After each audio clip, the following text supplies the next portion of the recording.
Hello everyone and welcome to another Stargate video. Stargate has a really bad history with video games. Generally speaking, Stargate video games can be put in one of two groups. Games that got cancelled before release and were cancelled not long after launch. The only exceptions for this were the games that came out with the original movie, which as far as I understand didn't do that very good.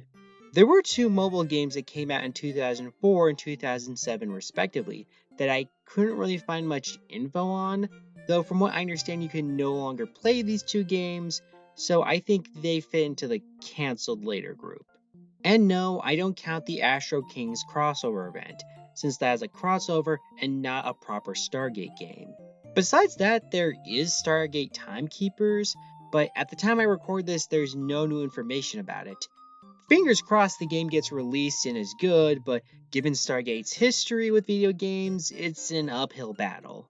So yeah, Stargate and video games don't have a good history. Though recently I learned a bit more about one of these games, Stargate Resistance, when I used some of the assets from that game to make the new Stargate Convergence video. I did some digging into the game and I wanted to go over a bit of what I learned because it's super interesting. A bit of history about the game, though we have to go back to Stargate Worlds. Stargate Worlds was supposed to be an MMORPG created by the Chennai Mountain Entertainment, or CME as I'm going to refer to it because I'm pretty sure I didn't say Chennai right. CME was specifically made to make another Stargate video game after the collapse of the previous attempt to make a Stargate video game, The Alliance. Work on the game started around 2006, but by 2009 the game was in trouble. CME ran out of money, partly due to the recession of 2007, and partly due to shady dealings from the then CEO, Gary Whitening. CME had to lay off its staff, and by 2010 had to file for bankruptcy. Geez, that sounds familiar. And Stargate Worlds was basically dead at this point. Now we finally get to Resistance, and things get a little confusing here.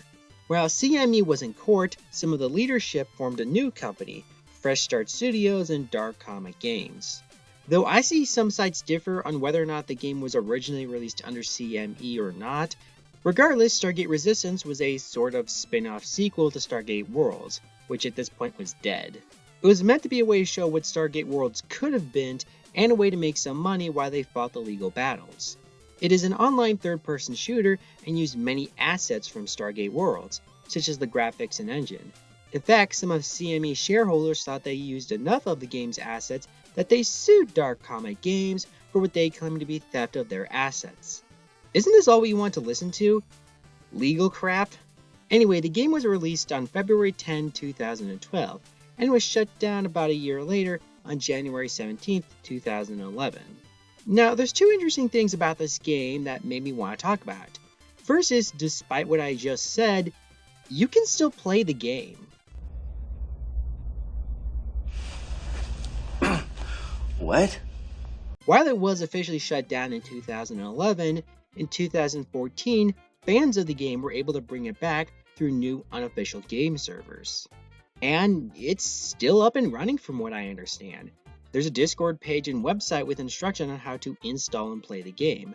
I haven't tried it myself, but if you want to play a Stargate video game and Timekeepers isn't what you're looking for, Resistance could be an option. Though I admit I don't know how legal it is to play this game, or even what the servers look like nowadays. The second thing I found interesting about the game is the plot. It takes place 2 years after the end of the Ori invasion. Over the last decade, the SGC has spread Earth's influence throughout the galaxy, freeing enslaved peoples and developing a free galactic culture of humanity. However, new System Lords are not happy with this status quo and reorganize into the System Lords' third battle group, with their goal to drive out Earth and re-enslave the galaxy. Now the two factions fight across various planets and small strike teams to determine who will control the galaxy. The reason I find this story interesting is I could see one rework it for a new Stargate series. Over the last decade, Stargate has been off our screen. Earth has helped freedom build up many human groups throughout the galaxy, and now is ready to reveal the existence of the gate to the world. But right as they're about to do so, this third battle group emerges and begins a campaign of terror across the galaxy, requiring either them to keep the secret longer or deal with the fallout from the public over the return of an enemy they were told was gone. That sounds like an interesting idea to bring Stargate back on, though there is one problem with it. I can see people not liking the idea as it would bring back an enemy we have defeated before, and it could very easily be seen as, we couldn't come up with a new good villain to fight, so here are the old ones. Or at least some variation of that. In any other franchise I would probably agree with this argument, but not here with Stargate. It has to do with the movies. About a year or two ago, I said I had not seen the final two Stargate movies. Since then I have watched both, and while I like Dark of Truth, I really don't care much for Continuum. I'll save my feelings for that movie for another time, but one of my issues with the movie was it was supposed to wrap up the Goa'uld as villains. But in my opinion, the time travel story was a weird and kind of bad way to end their story. And even if Ball was the last official system lord, we know there are other Goa'uld left in the galaxy despite their low population, such as Athena, and I have to assume there are still other Goa'uld in the Trust. Heck, for all we know, there are isolated pockets in the galaxy where some Goa'uld still hold some kind of power, similar to the secret domain that Sokar had. And if it seems weird to just have them show up again, we could have the reveal be a big secret to build up to. Say, have the Goa'uld infiltrate and manipulate the Lucian Alliance into going to war with Earth, as a way to weaken the major powers of the galaxy so they could more easily conquer it. And how the story of this hypothetical new show would be to uncover the truth of the Goa'uld's involvement before they conquer the galaxy. But those are just the two reasons I find this game interesting. The fact it's still playable, and the story seems like a really good one that could be used later. What about you? Do you think the game is just as interesting as I do? Has this video made you curious and want to go play it? Or is there another failed Stargate video game you think is better? And what do you think about the idea of the Goa'uld returning as the main villain faction in Stargate?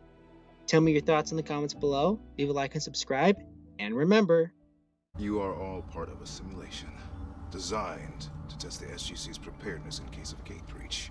None of you are real.